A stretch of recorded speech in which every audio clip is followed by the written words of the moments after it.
Welcome to the wheat nursing lectures.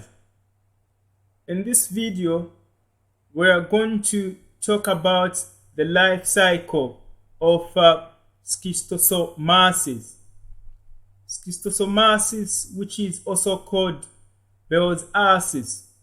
So this is the parasitic infection of the bowel or the urinary bladder, which is caused by parasitic blood flux. Okay, so these are some of the species that causes schistosomiasis. So we have Schistosoma hematobium. This infests the venous plexus of the urinary bladder. Then we also have Schistosoma japonicum and Schistosoma manson. They infest the mesenteric venues of the bowel. Now, let's try to discuss in detail the life cycle of schistosomiasis. So, the first stage, we have this infected person. So this infected person is going to pass the eggs in feces or urine, okay? For example, this person is going to urinate in a river. So once this person urinates, these eggs will be passed in urine, then they'll come in contact with water. So once the eggs comes in contact with water, they hatch and release what are called melasidia. So these melasidia, they are motile. Okay, as you can see on the diagram, they have these cilia, so they are highly motile. After that, these melasidia who penetrate the water snails, okay? After penetrating the water snails, they'll undergo asexual reproduction. They'll become what are called sporocysts, okay?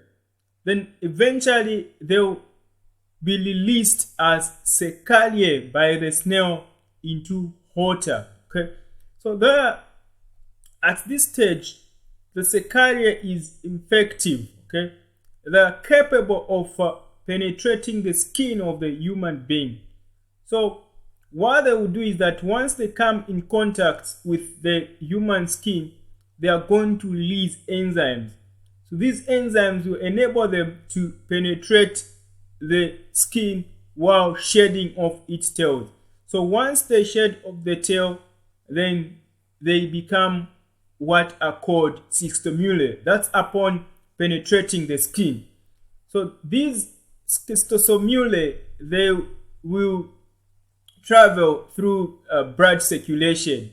So they'll first go to the lungs, then from the lungs they will migrate to the liver, where they will develop adult worms. So these adult worms, they feed on the cells within the liver.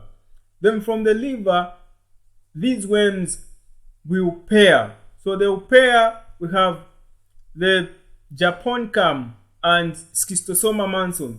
These will pair and migrate to the mesenteric venues of the bowel. So they'll lay eggs, and these eggs, they are passed in stew. Then Schistosoma hematobium, these will pair and goes to the venous plexus of the bladder, where they'll also lay eggs, and these eggs are passed in stew. So once these eggs are passed, again, if they come in contact with water, the cycle also continues. Thank you so much for watching this video. You may like our YouTube channel as well as our Facebook page, so that you'll be able to receive new notifications.